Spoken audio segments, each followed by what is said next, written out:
Ciao ragazzi, oggi facciamo un video diverso, andiamo a reazionare a un video di Lorenzo Rizzieri che alleva suini in maniera non intensiva. Andiamo a vedere, diciamo, se effettivamente è giusto allevare i suini in questa maniera.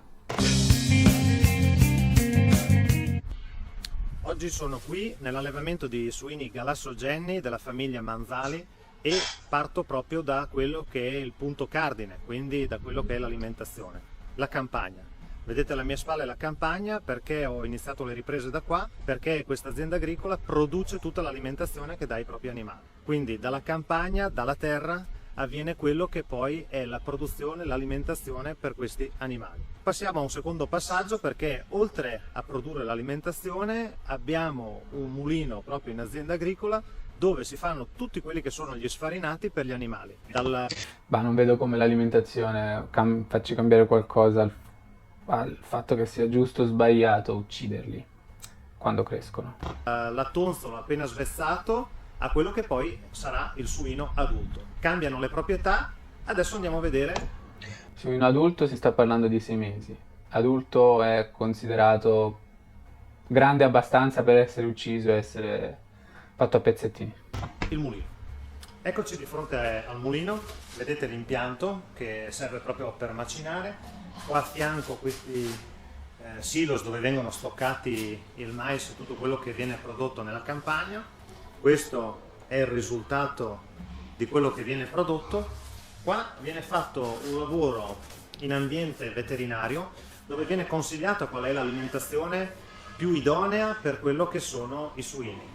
I suini naturalmente possono avere un tipo di alimentazione che va dal piccolino che richiede un determinato tipo di alimento a quello che è il suino a metà via, quindi tra il suino piccolo e l'adulto che ha bisogno di un altro tipo di alimentazione e il suino adulto che ne ha bisogno di un'altra ancora. Quindi si studiano quelle che sono le alimentazioni più idonee per fare una carne equilibrata. Eccolo lì, per fare una carne, quindi questi benessere, queste etichette di benessere sono sempre correlate all'uscita, ok? Il benessere dell'animale è pensato da un punto di vista marketing, ok? Loro gli danno da mangiare bene per fare una carne che ha un miglior sapore, ok? Non è per il benessere dell'animale che gli danno del mangiare migliore. Ma soprattutto una carne sana. Adesso invece ci spostiamo a vedere quello che è l'allevamento vero e proprio di come stanno gli animali in stalla. Andiamo a vedere gli animali in stalla. E qui mi trovo nella zona esterna per farvi vedere anche la parte esterna dell'allevamento. Fantastico, sembrerebbero liberi di correre ovunque. Liberissimi. Vorresti vivere lì dentro tutta la tua vita? Quanti sono? 5 metri, 10 metri quadri. E guarda quel maiale lì. Guarda quel maiale lì che fissa fuori. Magari vuole uscire e fare un giro. Quindi il suino può andare dentro a dove c'è questo capanno, dove è riparato anche quando c'è un forte sole, quindi un'estate come quest'anno che è stata molto calda con più di 38-39 gradi. Ok, quindi c'è anche spazio dentro. Cercano benessere all'interno del capannone, non staranno mai fuori.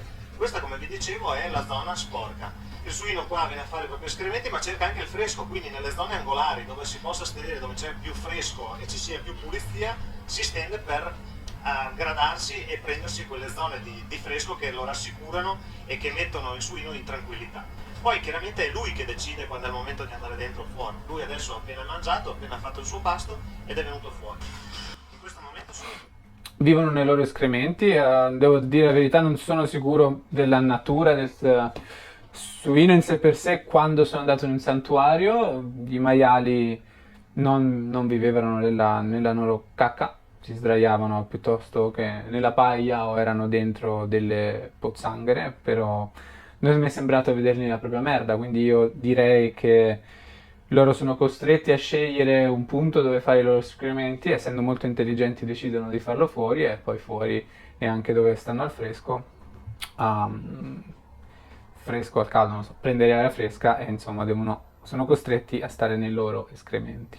All'interno della stalla i suini stanno mangiando, come potete Okay, quindi come dentro non è che ci sia così tanto altro spazio, poi se consideriamo il numero il numero di maiali che ci sono non c'è nemmeno tanto spazio in generale perché non sono né tutti dentro né tutti fuori adesso, quindi il suo concetto di spazio è molto relativo. Non so se gli piacerebbe che nella sua camera da letto ci fossero 20 persone perché la situazione è quella.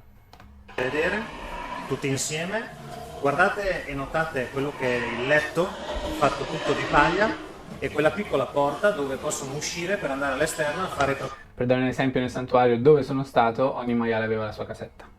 escrementi e quindi utilizzare una zona sporca e tenere una zona sempre pulita dove appoggiarsi, mangiare, sdraiarsi e fare il proprio benessere, insomma, fare il proprio riposo. Quello che dovete notare sono appunto i letti in paglia, vedete che adesso un animale sta per uscire. Una vita fantastica, andare fuori, cagare, entrare dentro e aspettare che ti ammazzano all'adulta età di 6 mesi. E il benessere e la serenità che c'è all'interno del box. Questo da che cosa è dovuta? È dovuto sicuramente dallo spazio, quindi un tot di animali all'interno di uno spazio ampio. Quindi non... Ovviamente questi sono spazi più ampi di quelli che ci sono negli allevamenti intensivi, ci sono delle situazioni molto peggiori di questa, ma non vuol dire che va bene essere senzienti questi maiali in queste situazioni perché non è necessario metterli in vita. Le scrofe, dove sono le scrofe che riproducono? Vorrei vedere anche la situazione delle scrofe che riproducono perché solitamente vengono costrette in spazi più piccoli e non serve ucciderli a 6 mesi, un anno di vita, non serve uccidere, non ci serve il prosciutto, non ci serve niente. Non ci sono quei fenomeni di aggressività come fanno vedere in certi video dove si viene a mangiare la coda o le orecchie. Perché questo? Perché naturalmente tanti animali in piccoli spazi fanno sì che ci sia uno stress eccessivo e un'aggressività e quindi iniziano... Certo, perché sono animali molto intelligenti e vogliono fare una vita complessa, non essere confinati in 10 metri quadri. Le lotte si iniziano a picchiare, si iniziano i morsi e si iniziano quelle che sono le ferite corporali sui maiali. In un ambiente del genere invece potete vedere la serenità che c'è all'interno. Questo è il lavoro che si deve fare all'interno di un'azienda per ottenere benessere animale. Cosa dobbiamo dire? Dobbiamo dire di appoggiare queste famiglie che si danno un grande affare per far sì che ci sia un ciclo chiuso e che ci sia un ciclo etico di produzione. Ciclo etico di produzione, cosa c'è di etico nel mandarli a morire una volta che li hai allevati in 10 metri quadri? Quando non ce n'è bisogno. Questo signore li vede come prodotti, non gli interessa il benessere dell'animale, gli interessa soltanto la qualità della carne che ne esce dal loro trattamento migliore e non intensivo. Sostenere queste famiglie che si danno questi grandi affari, la famiglia Non sostenetele. Manzali è una di quelle e chiaramente quello che potete aver visto da questo video è quello che sono le realtà italiane, quindi non solo quello che vedete per televisione con immagini scioccanti, ma ci sono anche queste realtà che vanno naturalmente appoggiate.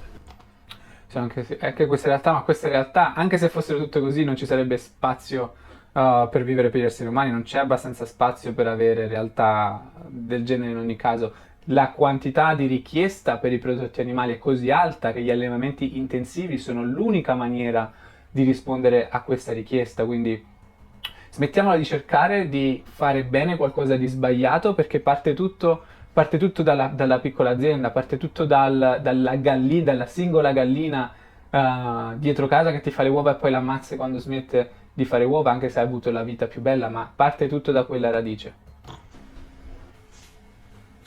Concludo il video facendovi vedere anche la produzione di quello che è un'azienda agricola e quindi quello che è in questo caso l'erba medica. Vedete questi imballaggi, questi balloni medica. Adesso voi non potete sicuramente sentire l'odore e non c'è ancora una tecnologia che ve lo possa far sentire, ma vi posso garantire che qua sentite il profumo della natura, il profumo di una famiglia che dedica la propria vita agli animali, al loro benessere e alla loro alimentazione. E ad assassinarli, a mandarli a macello. Chissà perché evita questi commenti. Quando vanno a morire? Dove sono le scrofe? Quindi attenzione e sempre, ripeto, attenzione a vedere certe immagini perché non sono tutte uguali, non sono tutte così E queste Sì, sono tutte uguali, li ammazzano tutti, sono tutte identiche, vanno tutti a morire, tutti e tutte le maialine. sono le realtà che meritano di andare avanti e meritano il nostro sostegno. Ma non meritano assolutamente niente.